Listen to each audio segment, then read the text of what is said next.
Hello everybody. This is a response to Jesus Freak 777's challenge to atheists to come up with 10 commandments. Hello Jesus Freak, I'm Cozmikzen. So I've come down from on high to ingratiate your request because it amuses me. Several atheists have told you that it's ridiculous to even ask for atheists to come up with commandments that would fit everyone. And I tend to agree, so I thought I would come up with 10 suggestions. But even that seemed a little too aggressive. So the wisdom that I have derived for you all, are 7 appreciations. With these 7 appreciations, I hope that any human being that hears them, that it will instantly start to enhance their life, and will enhance their life for the rest of their life. These 7 appreciations I find of a higher moral value than any religious text. So far there has been no God that shows the wisdom to pass these messages on to their followers. Why 7? Because that just happens to be how many there are. There doesn't need to be 10 if there isn't 10.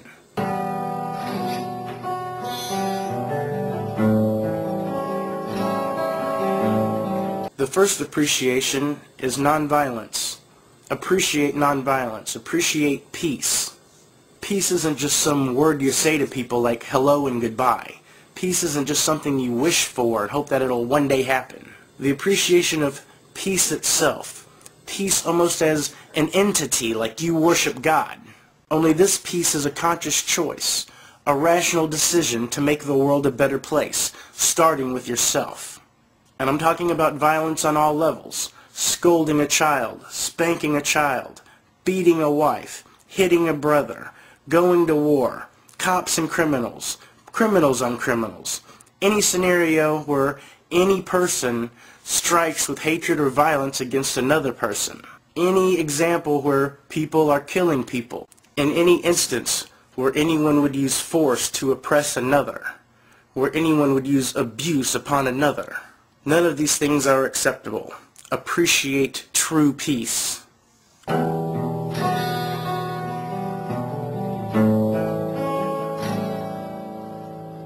The second appreciation. Appreciate honesty. Honesty is infinitely more valuable than truth. If you pursue the quest of knowledge, you find that each point in space, including our consciousness, is relatively subject to the environment around it, and that 2 observers can observe the same situation with 2 truthful results. That being the case, 1,000,000 observers observing the same instance could have 1,000,000 different perspectives. None of them are false. All of their perspectives are truthful based upon their own relative position in the universe, such is the case with all things.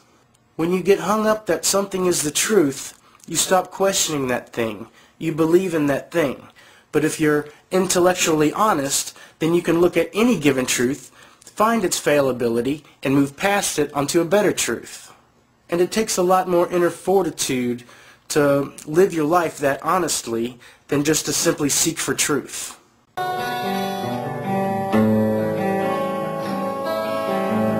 The third appreciation is appreciate knowledge. Appreciate how many lives and how many man-hours of thought and work and endeavor in all fields have gone to compile this giant work of knowledge. Every science of every field, astronomy, physics, chemistry, biology, archaeology, anthropology, zoology, all the ologies, all of them. They're all just a speck of what there is to know out there. Appreciate what we know and appreciate how much there is to know. Once you realize how little you'll ever know, only then will you begin to become wise. Appreciate knowledge, question everything.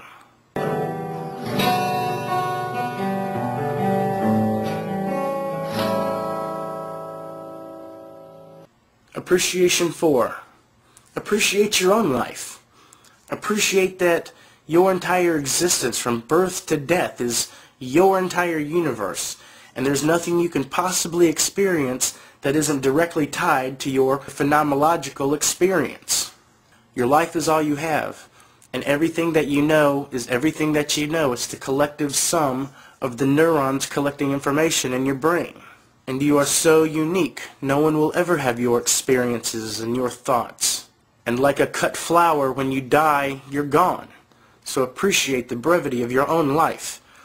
Look into your health. Look into your psychology. Look into everything you can know. Empower yourself so that you can become a strong individual, so that the people in your life can look up to you and know that they can count on you to be a good moral guide and a strong individual. Become the model of what you want out of life. Appreciate your own life.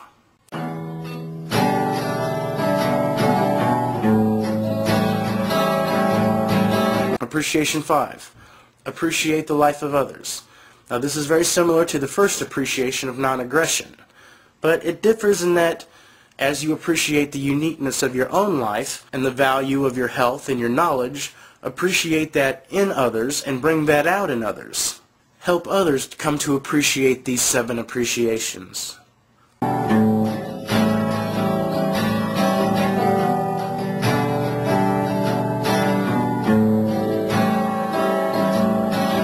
Appreciation 6. Appreciate the environment. Your immediate environment, the global environment, every environment that every life form lives on, from maggots to whales.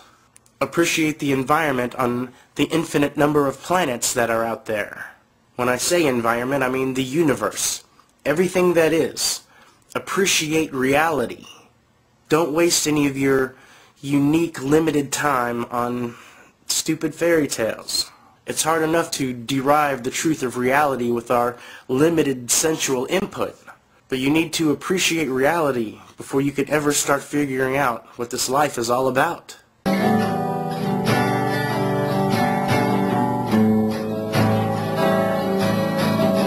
The 7th appreciation is appreciate change. All things change form. Matter and energy are constant in the universe, but they always change form. Every piece of matter and energy in this universe was once something else. Every piece of matter and energy in this universe will become something else. Everything you know, everything you think you know, will change. So many different things can happen to you to make your life change. Change is one of the few constants of the universe.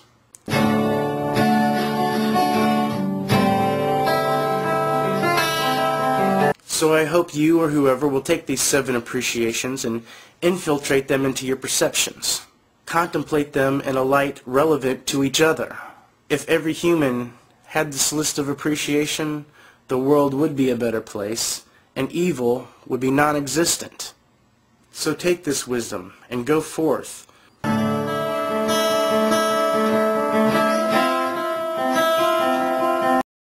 Why didn't Jesus think up any of that stuff?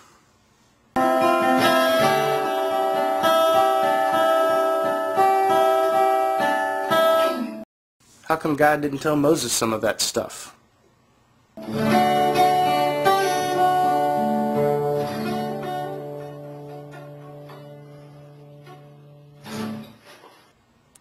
No God is wiser than me.